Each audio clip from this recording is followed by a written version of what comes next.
Imaginez, vous êtes en couple, ou vous en sortez peut-être tout juste, et il y a quelque chose en vous que vous ne pouvez ignorer. Une anxiété constante, un sentiment de vide qui vous pousse à vous demander si vous vous sentirez un jour à nouveau entier. Les nuits deviennent un champ de bataille entre raison et nécessité, et sans vous en rendre compte, vous vous surprenez à revisiter votre dernière connexion, interprétant chaque silence comme un rejet, chaque réponse tardive comme un abandon. Vous êtes prisonnier d'une dépendance émotionnelle, en quête d'amour comme un naufragé cherche la terre ferme. Mais que se passe-t-il lorsque l'amour naît de ce vide? Je vais vous le dire sans détour, vous attirez ce que vous êtes, pas ce que vous désirez. Carl Jung l'a exprimé avec une précision brutale, tant que l'inconscient ne sera pas rendu conscient, il dirigera votre vie, et vous l'appellerez le destin. Vous savez ce que cela signifie, si vous ne guérissez pas ce sentiment de manque intérieur, si vous n'affrontez pas le vide que vous portez en vous, vous continuerez à attirer des relations qui ne feront que le renforcer. Vous croirez que chaque personne qui entre dans votre vie a le pouvoir de vous sauver, de vous compléter, et lorsqu'elle vous déçoit inévitablement, vous souffrez encore plus. C'est un cercle vicieux, et le pire, c'est que vous ne réalisez même pas que vous le perpétuez. Allons-y à fond, cher esprit fort, alors accordez-lui toute votre attention. Pensez à quelqu'un que vous connaissez qui semble toujours se retrouver dans la même histoire d'amour raté, des noms différents, des visages différents, mais la même fin. Pourquoi? Parce que son énergie reste la même. Le vide en lui ne cesse de réclamer d'être comblé par quelqu'un d'autre, et ce qu'il ne comprend pas, c'est que l'amour né du besoin n'est pas de l'amour, c'est une dépendance déguisée. Maintenant, arrêtons-nous un instant. Réfléchissons un instant, à quoi ressemblait votre histoire d'amour?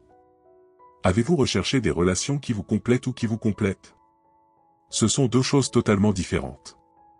Lorsque vous recherchez quelqu'un qui vous complète, vous lui confiez les clés de votre bien-être. S'il reste, vous êtes heureux, s'il part, vous vous effondrez. Ce n'est pas de l'amour, c'est de l'attachement, et l'attachement est la racine de la plupart des souffrances relationnelles. Jung parlait du processus d'individuation, du besoin de devenir des êtres entiers et autonomes. Selon lui, ce n'est qu'en se trouvant soi-même que l'on peut établir des relations saines avec les autres. Mais la plupart des gens font le contraire, ils recherchent quelqu'un qui les valorise, qui les aime, car ils n'ont pas appris à s'aimer eux-mêmes. Laissez-moi vous raconter une histoire vraie, même si elle pourrait être la vôtre, celle de n'importe qui. Il y avait une femme qui tombait amoureuse d'hommes émotionnellement indisponibles. Elle finissait toujours par être blessée, avec le sentiment qu'elle devait toujours faire plus pour être aimée.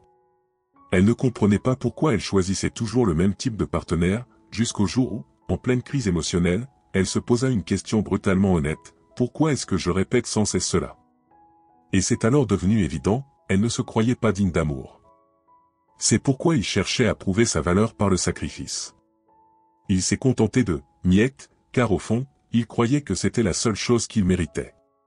Voici la vérité, si vous portez en vous une blessure d'abandon, vous attirerez des personnes qui la réactiveront. Non pas que l'univers soit cruel, mais parce que votre subconscient cherche à confirmer ce que vous croyez déjà de vous-même. Si vous pensez ne pas être à la hauteur, vous attirerez des relations qui renforceront cette conviction.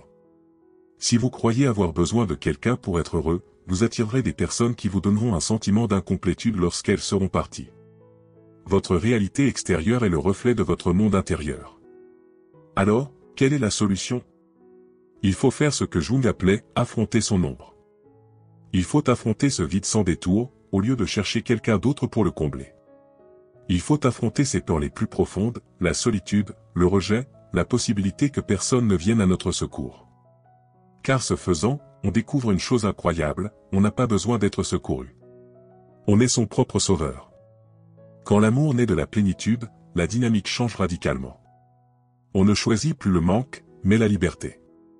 On ne cherche pas quelqu'un qui nous complète, mais quelqu'un avec qui partager notre plénitude. Et lorsque l'on atteint cet état, les personnes que l'on attire sont également différentes. On cesse de tomber dans des relations déséquilibrées, on cesse de courir après l'inatteignable, car on n'a plus besoin de validation extérieure. Et c'est à ce moment-là que naît le véritable amour, un amour fondé sur le choix, et non sur le besoin. Un amour où deux êtres complets décident de cheminer ensemble, non pas parce qu'ils ont besoin l'un de l'autre, mais parce qu'ils se choisissent. C'est là que beaucoup échouent. Ils veulent attirer un amour sain, mais ils continuent d'agir par manque. Ils continuent de chercher à l'extérieur ce qu'ils ne peuvent trouver qu'en eux. Et c'est là qu'intervient le point suivant, même si vous comprenez que l'amour basé sur le besoin vous détruit, il y a quelque chose d'encore plus puissant qui vous maintient prisonnier de cette dynamique, l'énergie du désespoir. Cette anxiété cachée qui sabote votre vie amoureuse sans même que vous vous en rendiez compte. Dans le point suivant, j'expliquerai pourquoi cette énergie est votre pire ennemi et comment elle repousse ce que vous désirez le plus. Pourquoi l'énergie du besoin repousse-t-elle ce que vous désirez? J'y répondrai plus tard, mais je sais que vous avez une forte personnalité, et c'est pourquoi je vous invite à aimer et à vous abonner dès maintenant pour recevoir plus de vidéos code mental. Je suis votre chaîne préférée, la seule qui vous rend plus fort chaque jour. L'avez-vous déjà essayé? Allons-y à fond. Lorsque vous vivez dans un état de besoin, votre énergie devient un aimant pour les relations qui reflètent précisément ce manque. Et ce n'est pas une question de mystique, mais une réalité psychologique profonde. Jung nous a appris que ce que nous réprimons, nous le projetons. Et s'il n'y a que du vide en vous, vous attirerez des personnes qui le renforceront. Imaginez quelqu'un qui a toujours eu le sentiment de ne pas être à la hauteur. Dès son plus jeune âge, il a appris qu'il devait accomplir quelque chose d'extraordinaire pour mériter l'amour, avoir de bonnes notes, être conciliant, devenir la personne idéale pour les autres. Il a grandi avec l'idée que l'amour ne se donnait pas simplement parce qu'il existait, mais qu'il se méritait. Alors, chaque fois qu'il rencontrait quelqu'un, il faisait l'impossible pour être aimé. Il s'adaptait aux désirs de l'autre, ignorait ses propres besoins, ravalait son inconfort et se contentait de miettes, tout cela pour ne pas le perdre. C'est ce que Jung appelait l'ombre, ces aspects de nous-mêmes que nous rejetons ou nions. Le besoin désespéré d'amour naît d'une ombre non intégrée, car au fond, ce que l'on recherche chez l'autre est ce que l'on ne sait jamais donner. Comment attirer un amour sain si, intérieurement, vous n'êtes rempli que d'anxiété, de peur et de désespoir? Impossible. L'énergie du besoin repousse, c'est comme un verre fêlé, peu importe la quantité d'eau que vous y versez, il ne se remplira jamais. Le paradoxe de l'attraction. Regardez autour de vous, les personnes qui semblent avoir plus de choix, qui sont plus désirables, qui rayonnent de confiance, ne sont pas celles qui mendient l'amour. Ce sont celles qui se sentent bien dans leur peau. Et voici le grand paradoxe, l'amour ne vient pas quand on en a besoin, mais quand on n'en a plus besoin, car à ce moment-là, on cesse de vibrer de manque et on commence à attirer de la plénitude. Pensez Y. Si vous abordez quelqu'un avec désespoir, avec la peur d'être abandonné, avec l'urgence de le voir combler votre vide, que pensez-vous qu'il va se passer? Vous l'étouffez, vous l'accablez, vous l'effrayez. Et si, pour une raison ou une autre, cette personne reste, ce sera par pitié ou par besoin, créant un lien basé sur la dépendance plutôt que sur l'amour véritable. C'est un cercle vicieux. Le besoin a une saveur particulière, il s'exprime non seulement par les mots, mais dans chaque geste, chaque regard, chaque silence gêné. C'est l'impatience de ne pas recevoir de réponse immédiate, l'angoisse de ne pas voir l'autre manifester le même enthousiasme. C'est ce sentiment que sans cette personne, on va s'effondrer. Et cela, loin de nous rapprocher de ce que l'on désire, l'éloigne encore plus. Je vais vous donner un exemple concret, le cycle du désespoir. Prenons l'exemple de quelqu'un qui sort d'une relation. Sa peur de la solitude est si grande qu'il cherche immédiatement quelqu'un d'autre pour combler ce vide. Il commence à envoyer des SMS à plusieurs personnes, à chercher la validation sur les réseaux sociaux, à s'accrocher à la moindre marque d'attention. Dans sa tête, il pense chercher l'amour, mais en réalité, il se fuit lui-même. Et ce qu'il trouve, ce n'est pas l'amour, mais le reflet de leur désespoir, des personnes qui cherchent aussi ce qui leur manque, mais qui ne parviennent pas à combler ce vide chez l'autre. Au début, tout semble aller pour le mieux, l'excitation est palpable, les messages sont constants, la compagnie est présente. Mais petit à petit, ce besoin se manifeste. Il réclame plus d'attention, plus de présence, et interprète chaque silence comme un rejet. Et tôt ou tard, l'autre s'éloigne, car le poids d'un besoin aussi intense est trop lourd à porter. Et le cycle recommence. La question clé est, comment briser ce schéma? Le chemin qui mène au besoin, à cet état de manque. L'absence n'est pas facile, car votre esprit vous a programmé pendant des années à croire que sans l'autre, vous n'êtes pas suffisant. Mais c'est une illusion. La seule façon de la briser est d'affronter votre propre vide. Passez du temps avec vous-même, sans distraction, cessez d'utiliser les relations comme une échappatoire, demandez-vous avec une honnêteté brutale, qu'est-ce que j'évite en recherchant désespérément l'amour chez les autres? Quelle part de moi-même est-ce que j'ignore? C'est inconfortable, c'est difficile, mais c'est la seule façon de commencer à attirer ce que l'on désire vraiment. Car si vous ne guérissez pas, vous répéterez le même schéma avec différentes personnes, et au fond, vous le savez. C'est là qu'intervient un concept clé de Jung, l'individuation. Il disait que la véritable croissance se produit lorsque nous cessons de chercher à l'extérieur ce que nous ne pouvons trouver qu'en nous. L'individuation est le processus d'intégration de toutes les parties de soi, y compris celles que nous avons rejetées. C'est accepter que nous n'avons besoin de personne pour nous compléter, car nous sommes déjà entiers. Lorsque vous atteignez ce stade, l'amour que vous attirez change radicalement. Entraînez-vous à briser l'énergie du besoin, voici ce que vous pouvez commencer dès aujourd'hui. Pendant une semaine, évitez tout comportement qui découle du besoin, n'envoyez pas de messages impulsifs en quête de validation, ne consultez pas les réseaux sociaux de quelqu'un pour voir s'il est toujours là, ne cherchez pas à vous distraire de votre présence. Concentrez-vous plutôt sur vous-même, vos projets, votre développement personnel et vos passions. Au début, ce sera difficile, car votre esprit recherchera les anciennes dynamiques, mais si vous persistez, quelque chose d'incroyable se produira, vous commencerez à vous sentir plus libre, plus apaisé, et petit à petit, cette énergie de manque se dissipera. Et lorsque cela se produira, l'amour que vous attirerez sera complètement différent. C'est là qu'intervient un concept clé, l'attachement. Car si le besoin repousse ce que vous désirez, alors l'attachement est le piège qui vous maintient prisonnier de relations néfastes. Dans le point suivant, je vous expliquerai comment se libérer de l'attachement transforme radicalement l'amour que vous attirez. Et c'est là que tout commence à changer, l'amour que vous attirez lorsque vous vous libérez de l'attachement. Comme je ne vous l'ai pas encore dit, l'attachement est un piège, l'un des plus trompeurs et destructeurs qui soit. Nous ne réalisons qu'il nous ronge qu'au moment où il nous consume. Nous nous accrochons à des personnes, des relations et des histoires qui ne sont plus sans vie, en espérant que quelque chose changera. Mais la réalité est cruelle, plus on s'accroche, plus on souffre. Et pire encore, plus on repousse l'amour que l'on désire vraiment. Carl Jung nous a enseigné que l'attachement est le reflet de notre peur la plus profonde, la peur de nous affronter. Nous nous accrochons aux autres par peur de ce que nous trouverons dans notre propre solitude. Nous devenons accros à la présence de quelqu'un d'autre, non pas parce que l'amour est réel, mais parce que sans cette personne, nous nous sentons vides. Et voilà le piège, l'amour né de l'attachement n'est pas de l'amour, c'est une dépendance déguisée, la prison invisible de l'attachement. Imaginez quelqu'un qui est en couple depuis des années. Vous savez que vous n'êtes plus heureux, que la connexion est devenue toxique, que l'amour s'est transformé en routine et en souffrance. Mais vous ne partez pas. Pourquoi?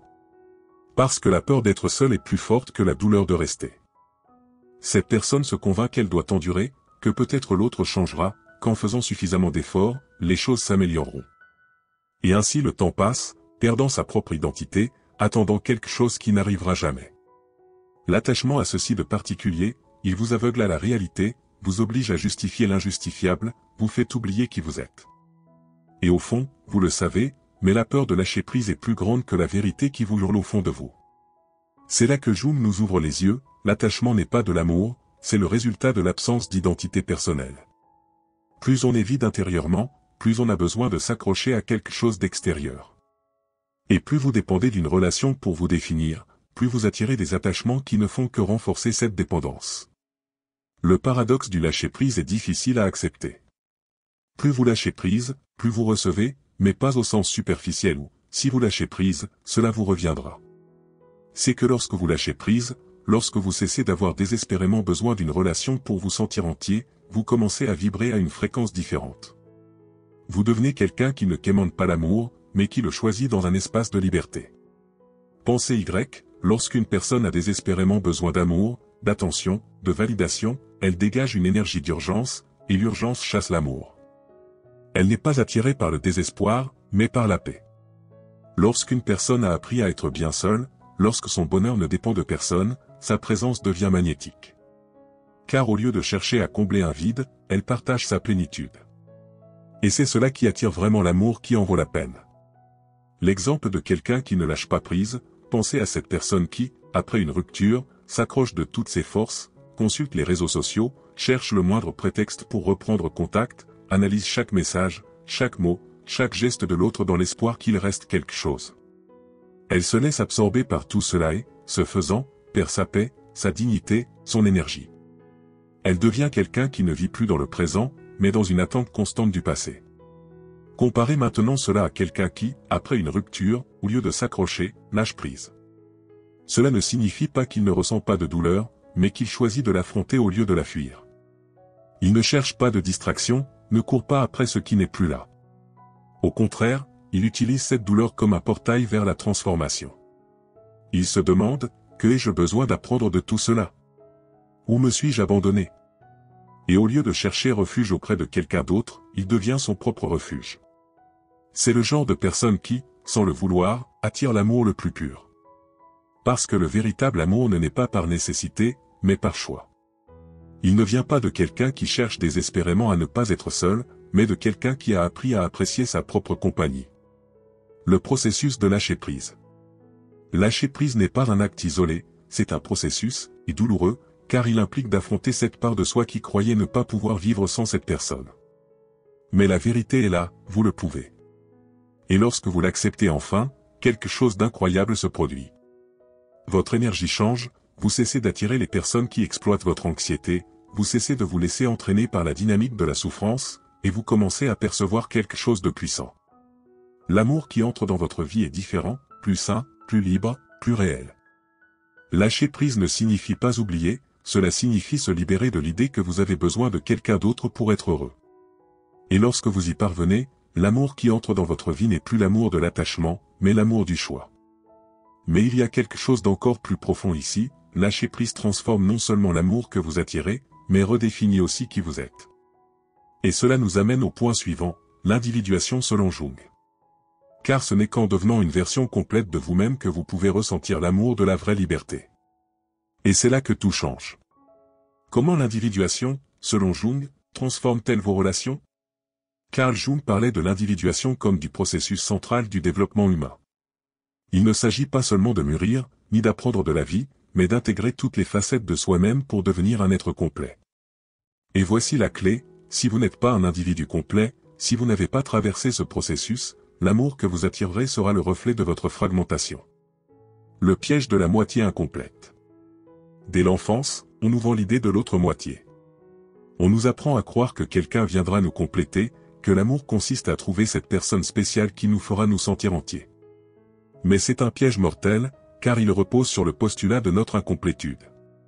Et lorsque vous croyez ne pas être suffisant seul, vous vous accrochez à toute relation qui vous donne l'illusion de l'être. Le problème, c'est que dans cette quête désespérée de complétude extérieure, vous finissez par céder des parts de vous-même.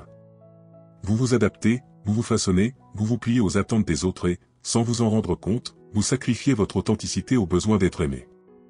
C'est ainsi que naissent les dépendances, où deux personnes n'ayant pas achevé leur processus d'individuation s'accrochent l'une à l'autre pour éviter d'affronter leur propre vide.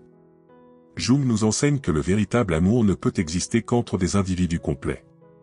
Si vous n'avez pas fait le travail intérieur de vous connaître, d'intégrer votre ombre, d'accepter chaque partie de vous-même, ce que vous attirerez ne sera pas de l'amour, mais une projection de vos défauts. L'ombre en amour. Lorsque l'on se perd dans l'autre, l'un des concepts les plus puissants de Jung est l'ombre, tout ce que nous réprimons, nions ou refusons de voir en nous. Et cette ombre joue un rôle crucial dans nos relations. Si vous n'avez pas travaillé sur votre ombre, vous chercherez quelqu'un pour l'incarner, projetant sur votre partenaire tout ce que vous n'avez pas résolu en vous. Prenons un exemple, si votre ombre contient la peur de la solitude. Parfois, les autres renforcent cette peur. Si votre ombre contient le sentiment de ne pas être à la hauteur, vous vous retrouverez avec quelqu'un qui vous fera constamment sentir inadéquat. Ainsi, sans vous en rendre compte, vous serez piégé dans une dynamique où la relation deviendra le reflet de vos blessures non cicatrisées. Mais voici la solution, si vous intégrez votre ombre, si vous faites le travail intérieur d'affronter ces parts de vous-même que vous avez niées, alors le type d'amour que vous attirerez sera complètement différent. Parce que vous ne chercherez plus quelqu'un pour combler votre vide, mais partagerez, à partir de la plénitude, l'amour entre des individus complets. Lorsque vous atteignez l'individuation, lorsque vous vous connaissez profondément et acceptez chaque partie de vous-même, l'amour se transforme. Vous ne recherchez plus quelqu'un par nécessité, mais par choix. Vous ne craignez plus la solitude car vous vous sentez bien dans votre peau. Vous ne projetez plus vos peurs sur l'autre parce que vous avez affronté vos propres démons. Cet amour est celui qui dure vraiment, non pas parce qu'il dépend de l'autre, mais parce qu'il se construit sur la liberté. Et voici le grand changement, l'amour basé sur le besoin asservi, tandis que l'amour basé sur l'individuation libère. Imaginez une relation où vous n'avez pas à cacher certaines parties de vous-même, où vous pouvez être totalement authentique sans craindre le rejet. Imaginez être avec quelqu'un qui n'est pas avec vous par dépendance, mais parce qu'il choisit de partager sa vie avec vous. Voilà ce que vous obtenez lorsque vous parvenez à mener à bien votre processus d'individuation. Pratiquez pour initier votre individuation. Si vous sentez que vous n'avez pas encore atteint ce niveau, voici un exercice puissant. Prenez le temps d'être seul, non par résignation, mais avec l'intention de vous connaître. Demandez-vous, qu'ai-je refoulé de moi-même par peur du rejet?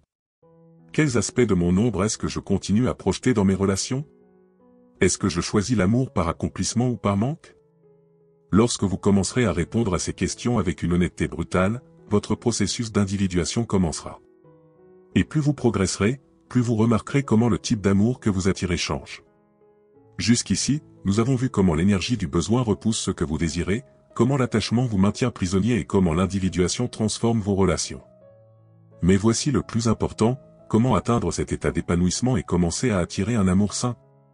Dans le point suivant, nous bouclerons la boucle et je vous expliquerai précisément comment franchir le pas vers une vie amoureuse complètement transformée. L'amour comme projection de votre état intérieur. S'il y a une chose que Jung nous a clairement expliquée, c'est que tout ce que nous vivons extérieurement est, par essence, le reflet de ce que nous portons en nous. Il en va de même en amour, le partenaire que vous attirez, la dynamique que vous répétez, les émotions qui naissent dans une relation, tout est le reflet de votre propre psyché. Si vous souhaitez transformer votre vie amoureuse, vous ne pouvez pas vous contenter de changer de partenaire ou d'attendre l'arrivée de quelqu'un de meilleur. Vous devez d'abord transformer. Façonner votre monde intérieur, votre inconscient et vos relations. Jung disait que tant que l'inconscient ne deviendra pas conscient, il continuera à diriger votre vie, et vous appellerez cela le destin. Cela signifie que le type de relation que vous avez ou avez eu n'est pas une coïncidence. Ce n'est pas un coup de malchance, c'est un schéma interne, une programmation que vous répétez sans vous en rendre compte. Si vous croyez au fond de vous ne pas mériter un amour sain, vous attirerez des personnes qui renforceront cette croyance. Si vous êtes blessé par l'abandon, vous rechercherez inconsciemment des situations qui vous feront revivre cet abandon. Non pas par volonté, mais parce que votre inconscient tente de résoudre ce qui est resté en suspens durant votre enfance, lors de vos premières expériences émotionnelles. Les relations amoureuses sont le champ de bataille où notre inconscient se manifeste le plus intensément. C'est là que nous projetons nos peurs, nos attentes, nos ombres. Et si nous n'en sommes pas conscients, nous nous retrouvons pris au piège dans un cercle vicieux, nous demandant pourquoi nous nous retrouvons toujours dans la même histoire avec des personnages différents. Comment reconnaître ce que vous projetez en amour? La clé pour briser ces cycles est l'observation. Demandez-vous, quel schéma se répète dans mes relations? Quel type de personne ai-je tendance à attirer? Et qu'est-ce que cela m'apprend sur mon état intérieur? Quelles sont mes plus grandes peurs en amour? Et comment ont-elles influencé mes choix? En analysant votre histoire sous cet angle, vous commencez à voir des liens qui passaient inaperçus auparavant. Vous comprenez que le problème n'a jamais été l'autre personne, mais plutôt l'énergie que vous avez dégagée et ce que vous avez permis. L'amour que vous avez reçu est le reflet exact de l'amour que vous vous donnez. L'amour ne se recherche pas, il s'attire. C'est un point fondamental, l'amour n'est pas quelque chose que l'on court après, ce n'est pas quelque chose que l'on trouve chez l'autre, c'est quelque chose que l'on crée en soi et, par conséquent, il se manifeste dans votre vie de la bonne manière.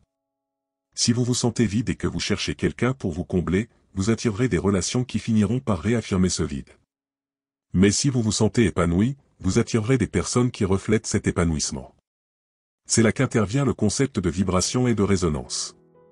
Deux personnes ne se rencontrent pas par hasard, elles sont attirées l'une par l'autre parce qu'elles sont sur une fréquence similaire. Pour attirer l'amour conscient, vous devez d'abord devenir une personne consciente. Pour attirer le respect, vous devez d'abord vous respecter vous-même. Pour attirer la stabilité, vous devez d'abord la cultiver en vous. Le travail intérieur transforme votre vie amoureuse. La véritable transformation se produit lorsque vous cessez de vous concentrer sur le partenaire idéal et commencez à vous concentrer sur la meilleure version de vous-même. Comment y parvenir? Je vous l'explique en 6 points rapides et précieux. Premièrement, guérir les blessures émotionnelles. Affrontez et traitez la douleur que vous portez en vous. Faites la paix avec votre passé et libérez-vous des fardeaux émotionnels qui vous ont conditionné. Deuxièmement, reprogrammez vos croyances sur l'amour. Identifiez les idées limitantes sur lesquelles vous devez travailler dans vos relations et remplacez-les par une vision plus saine et plus équilibrée. Pratiquez l'amour de soi. Apprenez à vous donner ce que vous avez toujours attendu des autres. Accordez-vous la même considération et la même affection que vous attendez d'un partenaire. Développez votre indépendance émotionnelle, construisez une vie épanouissante sans dépendre de quelqu'un d'autre pour vous sentir complet. Brisez les schémas inconscients, interrogez-vous sur les sources de vos choix amoureux et prenez des décisions basées sur la conscience, et non sur la peur ou l'habitude. Élargissez votre identité, cessez de vous définir par le besoin d'avoir un partenaire. Vous êtes plus qu'une relation. Lorsque vous devenez quelqu'un qui profite de la vie sans avoir besoin de l'autre pour vous sentir complet, l'amour que vous attirez change radicalement. Grâce à ce travail intérieur, l'amour qui entre dans votre vie est le reflet de cette transformation. Il ne vient plus du manque ou de la peur, mais d'un choix conscient. Ce n'est plus un besoin désespéré, mais une connexion qui ajoute sans enlever. Conclusion, vous avez de la valeur, vous méritez un amour conscient. S'il y a une chose que je veux que vous reteniez de tout cela, c'est que vous avez de la valeur, non pas parce que quelqu'un d'autre le dit, ni parce qu'une relation le confirme, mais parce que vous l'avez déjà, inconditionnellement. Vous avez grandi, vous avez appris, vous avez souffert et vous avez guéri. Vous avez traversé des périodes où vous doutiez de vous-même, où vous vous sentiez insuffisant, où vous pensiez que l'amour se méritait. Mais je veux que vous vous souveniez de ceci, vous n'avez pas besoin de prouver votre valeur à qui que ce soit. Vous n'avez pas besoin que quelqu'un d'autre vous choisisse pour vous sentir entier. Vous êtes suffisant. Et lorsque vous réalisez cela, tout change. Vous avez vu comment l'énergie du besoin repousse ce que vous désirez, comment l'attachement vous a poussé à vous accrocher à des relations qui ne vous correspondaient pas. L'individualisation, selon Jung, est la clé pour transformer vos relations. Vous savez maintenant que l'amour que vous ressentez est le reflet de votre état intérieur. Mais je veux que vous alliez plus loin, je veux que tu comprennes que tu n'es pas là pour quémander de l'amour, mais pour le partager. L'amour qui naît de l'épanouissement est indestructible, il ne dépend pas de la présence ou non de quelqu'un dans ta vie. Il ne vacille pas dans l'incertitude, il ne te fait pas perdre de vue. Tu as de la valeur, et je te le dis parce que je veux que tu y crois de tout ton être. Je veux que tu cesses de douter. Je veux que, dans le miroir, tu vois quelqu'un qui mérite un amour sain, qui mérite le respect, qui mérite une relation qui ne lui demande pas d'être moins que ce qu'il est vraiment. Et si quelqu'un ne voit pas cela, si quelqu'un n'y accorde pas de valeur, cela ne change rien à ta valeur, cela signifie simplement que cette personne n'est pas faite pour toi. Mais tu restes toi-même, tu brilles toujours. Comme je te le dis toujours, tu as une valeur que personne ne peut te retirer. Tu as une essence unique, et si à un moment de ta vie tu l'as oublié, si une relation t'en a fait douter, je veux que tu t'en souviennes aujourd'hui, ici et maintenant. Tu n'as pas besoin de quémander de l'amour, tu n'as pas besoin de te contenter de moi. Quémander de l'attention. Tu es l'amour, et lorsque tu comprendras cela au plus profond de toi-même, l'amour que tu attireras reflétera cette vérité. Ne doute pas de toi, ne doute pas de ce que tu mérites. Et si jamais tu te sens chancelé, reviens ici, relis ces mots et souviens-toi, tu es suffisant, tu es fort et tu mérites un amour à la hauteur de ta grandeur. Maintenant, je veux que tu graves cette vérité dans ton esprit. Laisse-moi un commentaire avec cette déclaration, l'amour que j'attire est le reflet de l'amour que je me donne. Écris-le, répète-le et fais le tien, car c'est la vérité.